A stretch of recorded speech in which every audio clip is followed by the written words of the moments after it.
ရုပ်ရှင်ကမြေအောက်ရထားပေါ်ကအမျိုးသားတစ်ယောက်နဲ့စတင်ထားပြီးတခြားအမျိုးသားတစ်ယောက်ကကလေးငိုလို့ဆိုပြီးအမျိုးသမီးတစ်ယောက်ကိုစူပူအော်ဟစ်နေတာကိုသူကြည့်နေတယ်ဘယ်သူမှလည်းဘာမှမလုပ်ပေးကြဘူးသူ့ရဲ့ရီးစားဟောင်းစီကဖုံးလာပြီးသူမမှာကိုဝင်ရှိနေပြီးဘာလို့ရမှန်းမသိဘူးလို့ပြောတယ်သူလည်းသူမအတွက်တေချာရေးရတဲ့အဖြေမပေးနိုင်ဘူးသူမြေအောက်ရထားပေါ်ကဆင်းပြီးသူမပြောတာကိုနားထောင်ရင်လှေကားအတိုင်းဆက်လျှောက်သွားတယ်ဒါပေမဲ့နောက်ဆုံးမှာဖုံးလိုက်ပြတ်တောက်သွားခဲ့တယ်အဲ့ဒီနောက်သူဟာမြေအောက်ရထားလမ်းရှောက်စင်ကြံတစ်ခုလည်းရောက်နေတာကိုသတိပြုမိတယ်ဒါပေမဲ့သူပက်ပက်လှည့်ပတ်သွားတိုင်းတူညီတဲ့အမျိုးသားကတူညီတဲ့အရာကိုပဲလုပ်နေတာကိုထက်ခါတလဲလဲမြင်နေရပြီးဘယ်တော့မှလွတ်မြောက်လို့မရနိုင်ဖြစ်နေတယ်တနေရာမှာတော့လမ်းပြောင်းနေတဲ့အမျိုးသားကသူ့နောက်ကိုလှည့်ကြည့်လိုက်တဲ့အခါကျွန်တော်တို့လမ်းလျှောက်နေတဲ့လူလို့ခေါ်မဲ့လူကသူ့ကိုကြောက်စရာကောင်းတဲ့အပြုံးနဲ့ပြုံးပြနေတာကိုမြင်လိုက်ရပြီးသူဟာအစာပြုတဲ့နေရာစီကိုပြန်ပြေးသွားခဲ့တဲ့နေရန်ပေါ်မှာရေးထားတဲ့စီကန်းချက်တွေကိုသူမြင်ရတယ်အဲ့ဒါကတော့အကယ်၍ပုံမှန်မဟုတ်တဲ့ထူးဆန်းမှုတွေမရှိရင်ရှေ့ကိုဆက်လျှောက်သွားဖို့တကယ်လို့ထူးဆန်းတဲ့အရာတစ်ခုခုမြင်လိုက်ရရင်ချက်ချင်းအနောက်ကိုပြန်လှည့်ဖို့ဖြစ်ပါတယ်သူဟာမြေအောက်ရထားစင်ကြံလမ်းကိုမှတ်သားဖို့ကြိုးစားပြီးပိုစတာတွေတကားတွေအပြင်အထဲကလူတွေရဲ့အပြုအမူတွေကိုပါအထူးဂရုစိုက်ဆောင်ကြည့်လာတယ်သူအခြေအနေကိုနားလည်လာပြီးထူးဆန်းမှုမရှိတဲ့အခါရှေ့ကိုဆက်လျှောက်သွားတယ်ထွက်ပေါက်နံပါတ်ကလည်းသူထွက်ရမယ့်ထွက်ပေါက်ရှိစီကိုတဖြည်းဖြည်းတိုးလို့နီးကပ်လာတာကိုမြင်ရတဲ့မျက်နှာချက်ကနေသွေးတွေက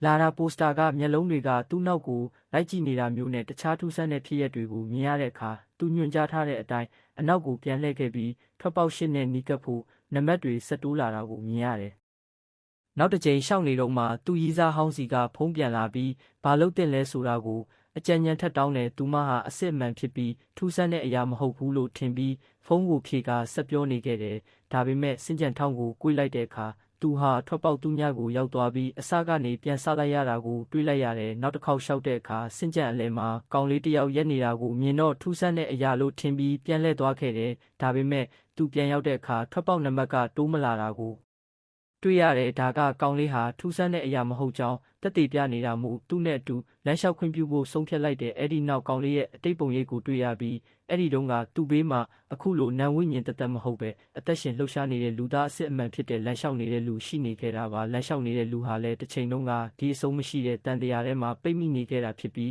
အခုလမ်းပြောင်းနေတဲ့လူလိုပဲတစ်ခုခုအပေါ်အပြစ်ရှိစိတ်ခံစားနေရပုံမှာပဲဒါကဒီအဆုံးမဲ့တန်တရားဟာအပြစ်ရှိစိတ်ဒါမှမဟုတ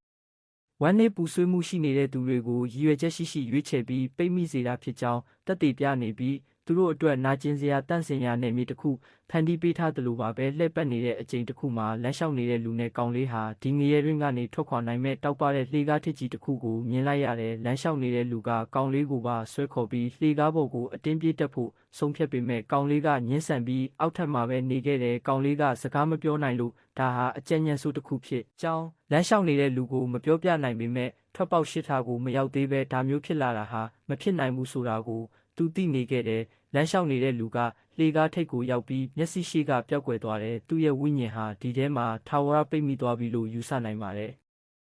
လက်ရှိအချိန်ကိုပြန်ရောက်လာတဲ့အခါလမ်းပြောင်းနေတဲ့လူကိုယ်တိုင်သတိမထားမိတဲ့သေးငယ်တဲ့အသေးစိတ်အချက်လက်တွေကိုကောင်လေးကသတိပြုမိတာကြောင့်လမ်းပြောင်းနေတဲ့လူစင်ကြံကနေထွက်နိုင်ဖို့ကူညီပေးနေတာကိုမြင်ရတဲ့ပတ်ပတ်လဲရှောက်နေရင်အချိန်တစ်ခုမှာသူတို့ဟာကြောက်စရာကောင်းတဲ့အမျိုးသမီးတစ်ယောက်နဲ့တွေ့ဆုံခဲ့ပြီးနောက်ပိုင်းမှာအဲ့ဒီအမျိုးသမီးဟာကောင်လေးရဲ့မိခင်ဖြစ်ကြောင်းသိရတယ်သူတို့လမ်းကြောင်းမှန်အတိုင်းအနောက်ကိုပြန်လှည့်ပြီးတဲ့နောက်မှာကောင်လေးကစကားဆပြောလာပြီးသူ့မိခင်စီကနေထွက်ပြေးလာခဲ့တာဖြစ်ကြောင်းလမ်းပြောင်းနေတဲ့လူကိုဝန်ခံခဲ့တဲ့ထွက်ပေါက်ရှစ်ဆာကိုရောက်ခံနေပြီဖြစ်ပေမဲ့ရုတ်တရက်ဆူနာမီလိုရေကြီးမှုကြီးစင်ကြံလန်းထဲကိုတလားဟောစီးဆင်းလာခဲ့တယ်။အဲ့ဒီနောက်လမ်းပြောင်းနေတဲ့လူဟာကမ်းခြေတစ်ခုမှာတူရီစားဟောင်းနဲ့သူတို့ရဲ့သားစင်ကြံထဲမှာအတူရှိနေတဲ့ကောင်လေးတိုးရှိနေတဲ့ပုံရိပ်ကိုမြင်မှတ်သွားတဲ့လက်ရှိအချိန်ကိုပြန်ရောက်တော့လမ်းပြောင်းနေတဲ့လူကကောင်လေးကိုသူ့ပခုံးပေါ်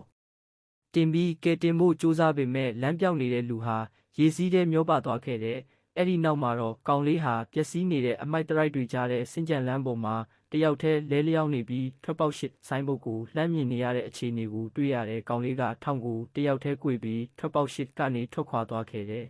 ။ရေစီးထဲမျောပါသွားပြီးနောက်စင်ကြံလမ်းထဲမှာပြန်လျှောက်နေတဲ့လမ်းပြောင်းနေတဲ့လူကိုတွေ့ရပြီးအခုသူဟာထွက်ပေါက်ခုနှစ်ကိုရောက်နေပါပြီ။ထွက်ပေါက်ခုနှစ်ကအလှည့်ဆုံးမှာသူဟာထွက်ပေါက်ရှစ်ဆိုင်းဘုတ်ကိုမြင်ရပြီးဒါဟာထောင်ချောက်တစ်ခုဖြစ်နိုင်မလားလို့ဝေခွဲမရဖြစ်ရင်ဒါပေမဲ့ထောင်ချောက်မဟုတ်ပဲသူ သူဟာအစစ်အမှန်ကဘာကိုတကယ်ပြန်ရောက်သွားပြီးတူညီတဲ့မြေအောက်ရထားကိုစီးခဲ့တယ်။အဲ့ဒီအချိန်မှာသူ့ရီးစားဟောင်းကဖုံးဆက်ပြီးဘာလုပ်ရမလဲလို့မေးတဲ့အခါသူကဆေးရုံမှာတွေ့မယ်လို့ပြောလိုက်တယ်။ထင်မြင်ချက်တွေကိုမှတ်ချက်မှာမျှဝေပေးခဲ့ပါဦး။ Channel ကိုလည်း Like နဲ့ Subscribe လုပ်ထားပေးကြပါဦးနော်။နောက်ဗီဒီယိုမှာပြန်လည်ဆုံတွေ့ကြပါစို့။